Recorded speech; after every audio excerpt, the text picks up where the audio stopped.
Hello, friends. This is Dave Hurwitz, executive editor at ClassicsToday.com, here with the greatest recordings ever. And today we're talking about Mahler Ninth. Yes, Mahler's Ninth Symphony.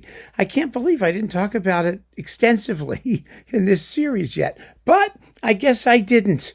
I was looking and I didn't see it. I mean, that doesn't mean I didn't do it, but I don't think I did. Anyway, the bottom line is I'm talking about one that we didn't talk about before, even if I talked about it before. Does that make sense? I hope so, because that's as close as we're getting. The recording in question is, James Levine with the Philadelphia Orchestra, a performance of Mahler's Ninth that tends to be forgotten in the Mahler 9 sweepstakes, but it's one of the very, very best. There are a lot of reasons that it tends to be forgotten. First, of course, is that Philadelphia is not known as a, Mahler orchestra. I mean, they really aren't, although they did wonderful stuff with Ormonty. I mean, they did numbers 1, 2, Das Lied von der Erde, and the first recording of the completed 10th. I wish they'd done more, because for what the evidence of those, they're pretty good. They really are. So, and of course they did that superb first with Riccardo Muti. So there is some evidence there. Let's put it that way. But the other thing is that James Levine was, he never completed his Mahler cycle.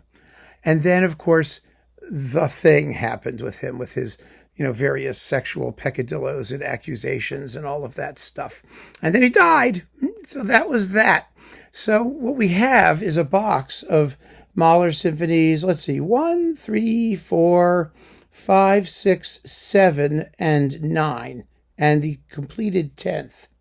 There is a completed 10th. I don't think it's in this box. They only have the Adagio. No, they do have the rest of it. There it is. Because the Adagio, this was very odd when it came to the 10th. The Adagio was analog. The rest of the symphony was digital. Because originally, the Adagio of the 10th was included as a filler to the performance of the 9th. And then they decided to just finish it all. But the sonics were very different because the digital piece of the 10th was early digital. And it really sounded very, what's the word? Etoliated. Isn't that the word? Just sort of thinned out and rather weak and lacking in substance. The recording of the Adagio of the 10th was gorgeous, and the recording of the 9th is lovely. Nice, good old analog. So there you go. And then he went on to do the 7th with Chicago, which was also digital. It also sounded horrendous. And then they finally got their act together with making digital recordings. It took a little while. And those early ones are kind of painful, which is a shame. Anyway, then of course there's Levine himself with his, he's dead now. And so many artists were awful people, and we don't care. So I don't see why we should care about Levine. The fact of the matter is, and I say this with complete, total cynicism, because it's the truth. It's the absolute truth. Lots of artists are horrible. Lots of them were involved in sexual peccadillos and all kinds of things like that. And the industry has always been, the performing arts, it doesn't matter whether it's classical or, heaven knows, those pop people who are in prison on all kinds of sex trafficking and other charges. The fact of the matter is, it's always been a wink and a nod from the patrons of the arts, the people who run these institutions. As long as it doesn't become public, or we don't hear about it, and it doesn't besmirch the illustrious reputation of our magnificent, tax-free, subsidized organization, then everything is okay. Well, that's starting to change. And it's probably a good thing that it's starting to change. But the truth of the matter is, Levine was neither better nor worse than anybody else in the biz. And that's the way it goes. So I'm not concerned with it. And if you are, then that's your right. You can do whatever you like. However, this is a first-class performance of Mahler's Ninth Symphony, which is really what the issue is. It's how good of a Mahler Ninth is. First of all, the Philadelphia Orchestra sounds glorious and plays the pants off the piece, number one. Number two, it is powerful, razor-sharp, exciting. Levine really doesn't set a foot wrong anywhere. He gets the tempo relationships right, the second movement. The rondo burlesque is nasty and ferocious. And this was one of the first recordings actually, that began the trend of really stretching out the timings of the final adagio to really counterbalance the length of the first movement. This was one of the first performances that does it. It's a very, very slow adagio. It's like 28, 29 minutes. And after that, lots of people started doing the same thing.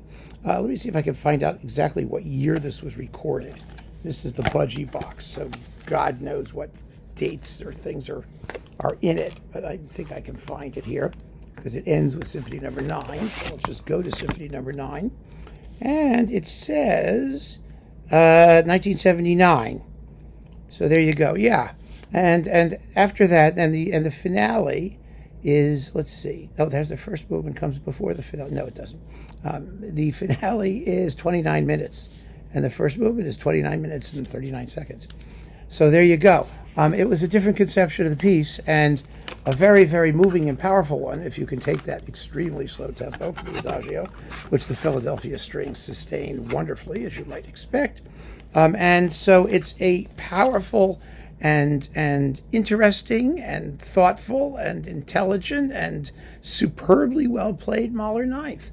Certainly one of the greatest recordings ever in this particular account of the work.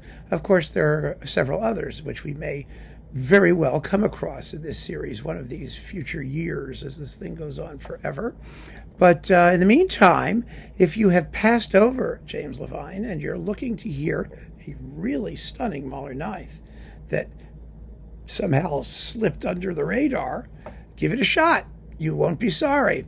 So keep on listening, friends. Thanks for joining me. Take care.